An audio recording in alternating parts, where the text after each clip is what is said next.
자, 이제 심각한 질문이 하나 올라와 있네요. 감사합니다. 오늘 처음 듣고 소금을 먹으라는데 고혈압 환자입니다. 어떻게 해야 되는지. 자, 우리 이 부분이요. 그냥 상식적인 얘기로 끝은 고혈압 환자가 소금 가지고 너무 많이 묻는데요. 상식선에서 정리 한번 해보자라는 건데요. 첫 번째, 우리 몸속에 소금이 있어야 됩니까? 말아야 됩니까? 요거부터 이제 질문을 여러분들께 한번 던져보겠습니다. 어떻게 해야 되죠? 있어야 됩니까? 말아야 됩니까? 정말 저 반복되는 질문들, 텔레비전에서, 네, 그 전문가라는 사람들끼리도 싸우고 있고, 네, 지금도, 네, 이 영양제나 약이나, 네, 의료를 하시고 계시는 분들, 많은 사람들이 거의 99%가 소금 먹는 것은, 네, 저염식을 해라라고 이야기를 하고 있죠. 자, 이 부분 우리 한번 명확하게 한번 얘기해 봅시다. 소금이 있어야 됩니까? 말아야 됩니까? 자, 이렇게 질문하면 있어야 됩니다라고 대답하실 거죠. 네, 그리고 많이 있어야 됩니까? 그럼 적게 있어야 됩니까? 이렇게 질문했을 때는 어떻게 대답하실 겁니까? 어떻게 대답하실 겁니까? 여러분 좀 써주십시오. 밑에다가 댓글에 한번 써주십시오. 많이 있어야 됩니까? 적게 있어야 됩니까? 도대체. 네, 많이 있어도 안 되고요. 적게 있어도 안 된다. 이렇게 생각하면 되겠죠. 네, 많이 있어도 적게 있어도. 그러면은 적당한 수준인데 도대체 적당한 수준은 얼만데 왜 자꾸 저염식만 하라라고 얘기를 하고 있냐 이거죠. 적당히 먹으라 이렇게 얘기를 해야 되는 거 아닌가요? 네, 그러면 자 기준이 도대체 어디 있냐 이겁니다. 그래서 네, 그람을 얘기를 하고 있는데 그람 도대체 그 기준 어디 있나요? 어디 있습니까? 권장량은 있습니다. WHO 권장량. 한국에서도 권장하는 권장량 있습니다. 네, 그냥 권장량일 뿐인 거죠. 그게 왜 그 수치이냐 이겁니다. 도대체. 그것 좀 알고 싶어요. 그 수치인 이유가 뭐냐 이거죠. 자, 그리고 한국인 평균 소금 섭취량 OECD 기준보다 높다 낮다 이렇게 얘기를 하고 있죠. 그리고 점점 소금 섭취량은 한국인 평균 소금 섭취량은 점점 내려가고 있다라는 건데요. 그 데이터 도대체 맞는지도 모르겠습니다. 네. 자, 제가 가지고 있는 기준을 말씀드릴게요. 왜냐하면요. 기준이 없기 때문에 그렇습니다. 뭘 기준으로 도대체 하고 있는지에 관한 이야기. 네. 섭취량 이야기예요. 섭취량. 네, 이건 제가 볼 때는 영양학에서 이야기를 해야 될 것 같고요. 영양학은 식품을 연구하시는 분들이 해야 될 일 같습니다. 네. 다른 어떤 누구가 해야 될지 모르겠지만 어쨌든 영양에 관한 이야기고 소금은 영양입니다. 네. 그런데 약으로도 쓰고 있죠. 솔직히 말씀드리면. 네. 0.9% 소금물. 그거 피 속에 집어넣고 있습니다. 자, 이제 보자고요. 혈액의 염분 농도 얼마냐라는 것부터 한번 따져보면 됩니다. 0.9%. 네. 그 다음에 링거액도 0.9% 이렇게 되어져 있습니다.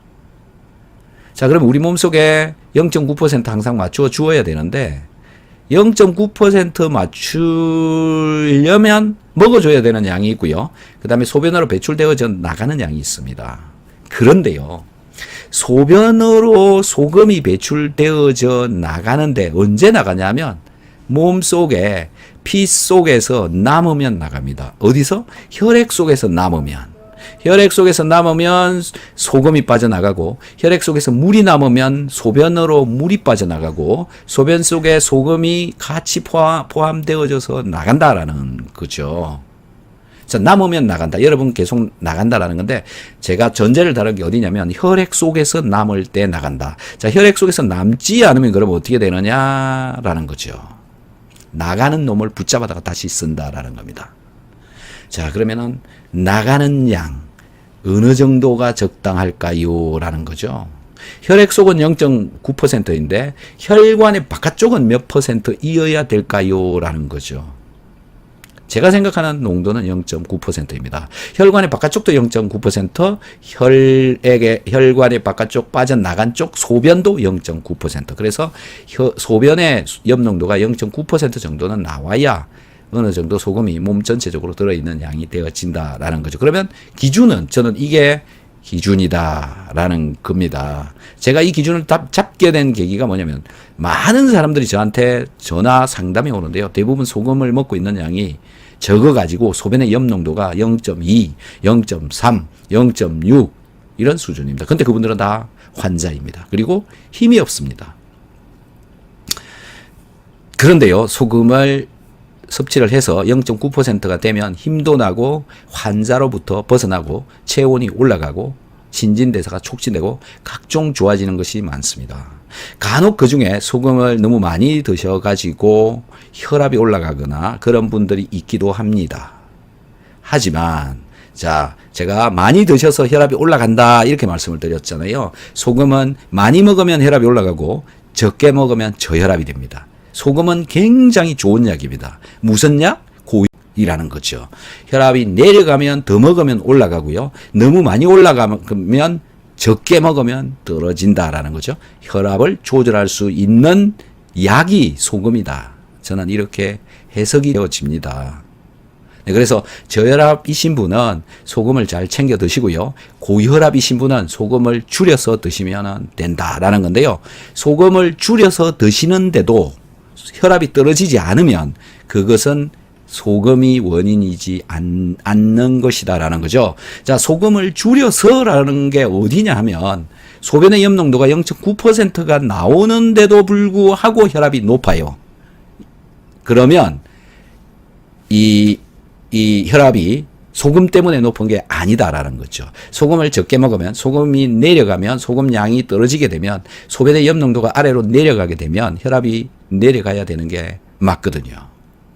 자, 혈압이 내려가야 되는 게 맞는데도 불구하고 안 내려가면 소금이 원인이 아니라 다른 것의 원인이 있다. 이런 경우에 그럼 어떻게 되느냐? 소변의 염농도가 0.9%가 맞게 소금을 섭취하는 게 맞다라는 거죠. 혈압이 높더라도.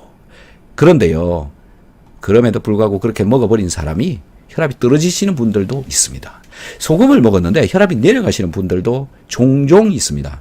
그래서 혈압으로 고민하시는 분들 소금을 너무 줄일 게 아니고요. 적당량 혈압이 많이 올라가지 않는 범위 내에서는 조절을 해보시는 것도 괜찮다. 조절을 해보시는 게 괜찮다라는 거죠. 많이도 먹어보고요. 적게도 먹어보고요. 그런 것들을 해보면 좋은데 이 소금을 적게 먹고 있다가 소금을 갑자기 먹어서 소변의 염농도가 올라가게 되면 간혹은 혈압이 올라가기도 하고요. 몸 컨디션이 엄청 좋아지기도 하고요. 몸속에 산소 소모량이 굉장히 증가하고요. 신진대사가 굉장히 잘 되고요. 체온이 따뜻해지고요.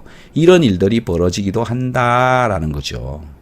이거 그러면 좋은 겁니까? 몸이 가벼워지기도 하거든요. 이게 좋은 거죠. 예. 그런 것을 한번 경험을 해보셔라라는 겁니다. 그래서 한 번씩 가끔 올라갔다가 내려가는 것도 해봄직도 하거든요. 그래서 너무 갑자기 많이 그렇게 드시는 것만 안 하면 다소 조절은 해봄직하다라는 건데 문제는 저염식, 소변의 염농도가 너무 적다. 그러면 몸에 심각한 문제가 발생한다라는 거죠. 에너지 대사가 잘 안 됩니다.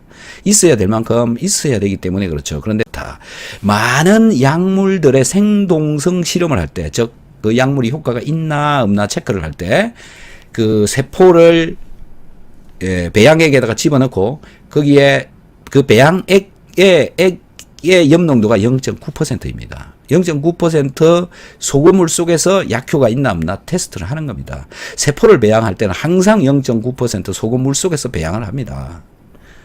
그런데요, 약물 테스트 할 때도 0.9% 소금물, 세포 배양을 할 때도 0.9% 소금물 속에서 하는데 왜 저염식을 해야 되나요? 왜 내 몸속의 염농도는 떨어뜨린 몸으로 살아가야 되나요? 아이러니하지 않습니까? 우리 몸속에 소금은 왜 있어야 되나요? 그런 거 한번 생각해 보시면 소금을 먹어야 될지 말아야 될지 확연히 구분이 될 거다라고 생각을 하는데요. 고혈압 환자, 고혈압 환자라고 소금 먹으면 안 되는 겁니까?